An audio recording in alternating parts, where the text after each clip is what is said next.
Well, while Victorians look forward to reopening, predictions for the state's health system are dire this morning. Modelling shows even under current restrictions, there is a moderate risk of exceeding the state's health capacity. Associate Professor Chris McLizak, ICU Director of the Royal Melbourne Hospital, joins us now. Good morning to you. Thank you for your time this morning. Chris, Burnett modelling predicts cases will peak at 2,900 next month. What would that potentially mean for ICU? Good morning, Karl. Well, obviously we're preparing for increased numbers of admissions. So lots of work is going on across all the hospitals in Victoria to prepare. So between 1,455 and 3,152 Victorians are projected to pass away on this roadmap. That is an unbelievably dark statistic. What do you even say to that kind of statistic? Well, look, I guess we know the pandemic has been around for a while. We also know that if you're vaccinated, it greatly protects you from death and hospital admission. So we're really hopeful and very, I guess, pleased to see the vaccination numbers increasing in Victoria, because that's the best way you can protect yourself from ending up as one of those statistics. In New South Wales, you have to be, I think if you're a health worker, you have to be double vaxxed by October. That's not far away, and we think 1 in 6 aren't vaccinated. Are you going to have a staffing problem if those same rules are applied in Victoria? Because it seems to me that you're moving towards that pretty fast.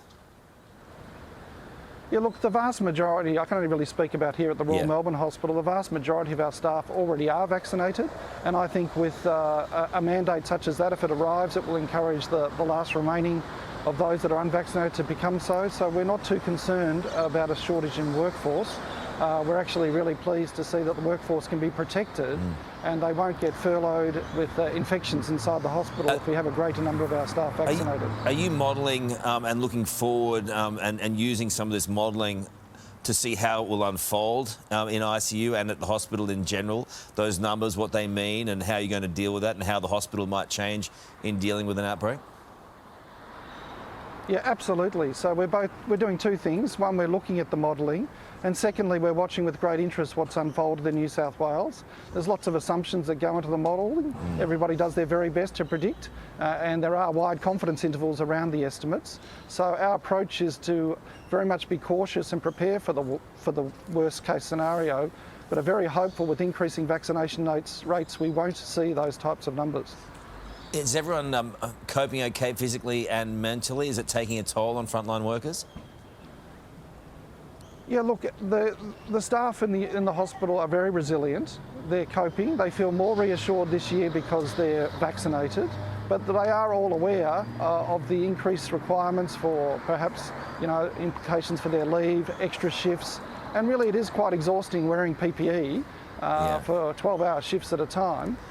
So people are, I guess, a little wary about what happened, but they're all turning up. The spirits are high, people are prepared and are very happy to do their bit to contribute to the response to the pandemic. Very good. Lovely to talk to you this morning. Really appreciate it. Thank you. And with case numbers growing by the day and hospital admissions on the rise, as we just heard, emergency department nurses in Victoria are campaigning for special COVID disaster payments as recognition of their very challenging work on the front line. Lucy MURNANE is a nurse and at one of the city's major hospitals and created this petition after months of, quote, dangerous and unrelenting working conditions. Lucy joins us now from Melbourne. Lucy, good morning to you. Thanks for your time this morning. Really appreciate it. First of all, how are you and your colleagues coping in the current outbreak? Thanks for having me, first of all. We are struggling, to put it frank. We've been struggling for a long time now. The start of the year saw the highest volume of presentations that we've ever had, and that was in a time where we weren't seeing really any COVID. So we're still dealing with those presentations, and now we're dealing with a huge COVID surge. So we're very stressed, but we're just trying our best to look after each other. I mean, how do you feel about what we're being warned is to come when we start to open up, that hospital admissions will go up, that ICU wards will be overrun? I mean, you're there, you're on the front line, and I imagine this far into the pandemic, probably a bit exhausted. I'm very exhausted. I've just finished a 10-hour night shift, so you'll have to bear with me a little bit. We're already there. We're already at capacity. We're trying to make room for more, as I'm sure every hospital in the state is and every hospital in Melbourne is, but we simply just don't have any beds and we don't have any nurses for those beds at the moment. So we're feeling it already and it's only going to get worse from here.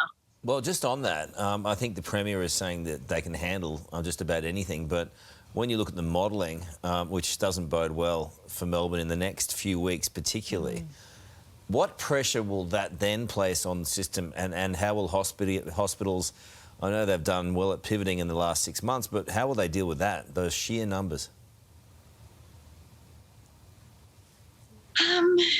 Well, we prepared pretty well for it.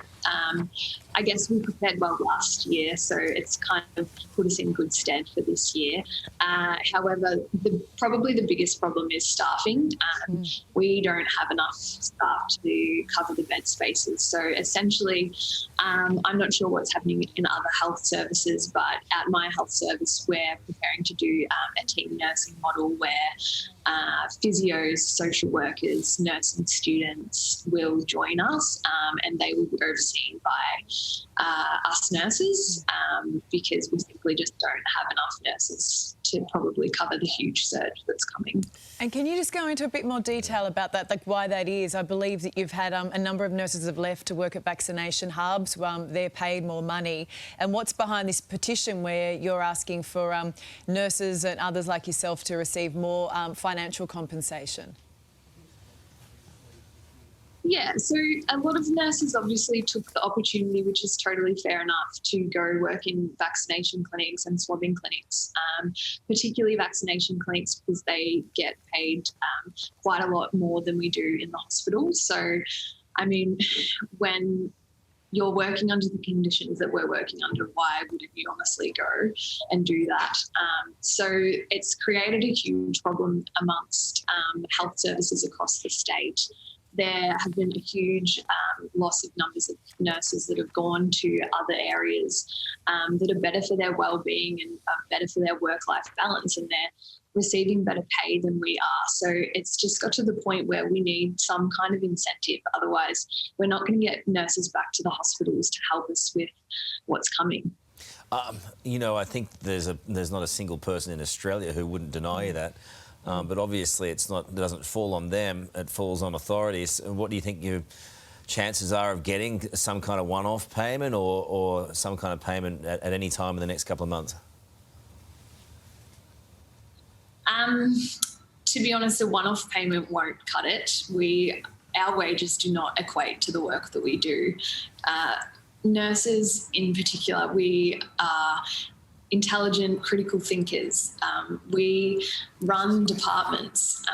We are, I guess, as everyone has described, the backbones of hospitals, and we just do not get the pay that equates to what we do. So a one-off payment won't do it. I think from Lisa Fitzpatrick from the ANMF has suggested a PPE allowance. I think it would have to be somewhat significant. We're just unfortunately not going to get nurses back to hospitals based on the love of it anymore.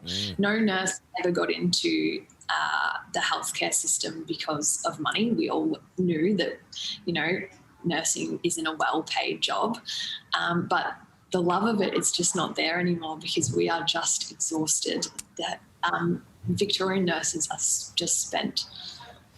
Lucy, It's really, really interesting and insightful to talk to you. We appreciate you working for us after your 10-hour shift and for being such a powerful and eloquent advocate for nursing. Good on you. Thank you for being with us.